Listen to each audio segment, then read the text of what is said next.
জয়ের প্ল্যানেই নেমেছিলেন ব্যাটিংয়ে। হোল্ডারকে ৬ মারার পরই বিশ্বাস ছিল তিনি পারবেন।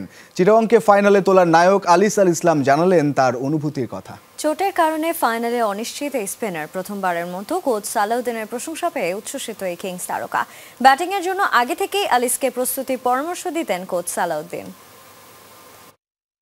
ছিটকে যাওয়া একটা ম্যাচে নতুন করে আশা জাগানো, তারপর ইনজুরিতে মাঠ ছাড়া, এরপর শেষ বলে যখন প্রয়োজন 1 বলে 4 রান, তখন খুঁড়িয়ে খুঁড়িয়ে আবারও মাঠে ফেরা, দারুণ এক শট, অবিশ্বাস্য এক ফিনিশিং। চিটাগংকে ফাইনালে তোলার ম্যাচে নায়ক বনে যাওয়া আলিস আল ইসলাম আছেন আমাদের সাথে।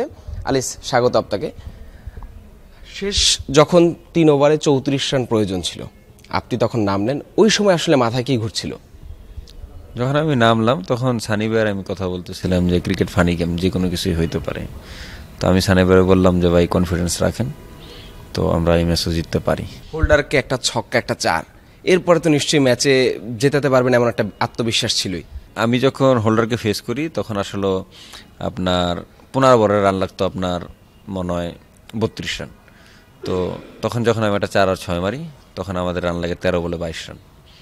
তো তখন আমার সানি ভাইয়ের কাছে মনে হচ্ছিল যে না, এই ম্যাচ এখনো এখান থেকে পসিবল। যখন আমি ইনজুরিতে পড়ি তখন আমি দাঁড়াই ব্যাটিং করতে পারতাম, বাট আমি তখন দৌড় দিতে পারতাম না। আমাকে টিম আগে থেকেই বলতেছিল আলিস তুমি প্যাট খুলো না, যদি আউট হয় তাহলে তুমি যাবা, আউট হলে তুমি যাবা। বাট আমি তো ওই সময় ডিসঅ্যাপয়েন্টেড ছিলাম, বা আমার কাছে মনে হচ্ছিলাম পারবো কিনা।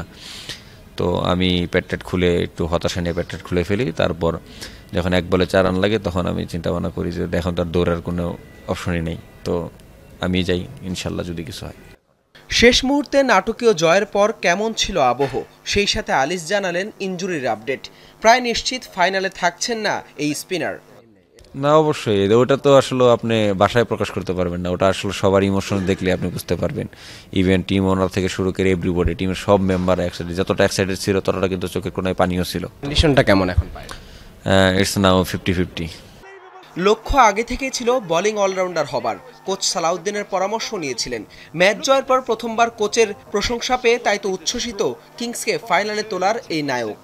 প্রশংসা তো এখন সবার কাছ থেকে পাচ্ছি, কিন্তু এর মধ্যে সবচেয়ে যেটা ভালো লাগছে ওটা হচ্ছে সালাউদ্দিন স্যার আমাকে যখন বলছে আমি অনেক খুশি হয়েছি। তো নর্মালি সালাউদ্দিন স্যার আমাকে কখনো প্রশংসা করে না, কারণ স্যারে বিশ্বাস করে বা আমিও বিশ্বাস করি যে আমার যে কোয়ালিটি বা ক্যাপাবিলিটি আছে ওই অনুযায়ী আমি আসলে কিছুই শো করতে পারিনি। বাট আমি আগে থেকে ব্যাটিং নিয়ে কাজ করতেছিলাম, স্পেশালি সালাউদ্দিন স্যার আমাকে অনেকদিন ধরে পুশ করতেছিল, আলিস তোমার কেউ তোমাকে ব্যাটিং দিবে না, কেউ তোমাকে ব্যাটিং করাইতেও চাবে না, কারণ সবাই তোমার বলার হিসেবেই চিনে, বাট তোমার নিজে নিজে একা একাই কাজ করা উচিত। হাসান আল মারুফ, যমুনা স্পোর্টস, ঢাকা।